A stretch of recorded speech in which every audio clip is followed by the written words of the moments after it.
కాబట్టి రేవంత్ రెడ్డి ఇక్కడ సమస్యనే కాదు. తాత్కాలికంగా వాళ్ళు ముఖ్యమంత్రిని పెట్టుకున్నారు, ఆయన ఎప్పుడుకుంటాడని ఏం లేదు కాంగ్రెస్ పార్టీలో. కానీ పాపం ఆయనకుంది బాధ, ఒక్క మాట కేసీఆర్ నోటి నుంచి నా పేరు రాకపోయే అని. కేసీఆర్ దానికి ఎందుకు నీ పేరు? మీ పార్టీ ఎమ్మెల్యేలు మంత్రులు మామూలు సాధారణమైన వాళ్ళే గుర్తించే పరిస్థితులు లేరు, గుర్తుపెట్టుకునే పరిస్థితులు లేరు. ఎక్కడ గుర్తుపెట్టుకుంటారు? ఏం మాట్లాడినావు? ఎందుకు విలన్ అయింది కాంగ్రెస్? తెలంగాణ ఇచ్చినందుకు అన్నావు కదా, తెలంగాణ బిడ్డల్ని చంపినందుకు విలన్ అయింది.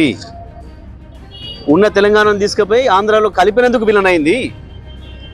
ఇచ్చిన హామీలు తుంగలో దొక్కి తెలంగాణను మోసం చేసినందుకు విలన్ అయింది. పెడుతుండు మళ్ళీ కేసీఆర్ గురించి. ఎందుకు కేసీఆర్ ఫామ్ హౌస్లు ఉన్నా భయపడుతున్నాడు? నీ 10 ఏళ్ళు నువ్వే రాసి పెట్టుకుంటే అయిపోయాయి. నువ్వు కేసీఆర్ గురించి ఎందుకు మాట్లాడాలి, కేటీఆర్ గురించి ఎందుకు మాట్లాడాలి, ఇంకోరి గురించి ఎందుకు మాట్లాడాలి? రాసే పెట్టుకుంటే 10 ఏళ్ళు నీదే అని రాసి పెట్టుకున్నాడు. మళ్ళీ ఎందుకు మాట్లాడుతున్నావు, మళ్ళీ ఎందుకు భయపడుతున్నావు? గట్లనే అర్థమవుతుంది.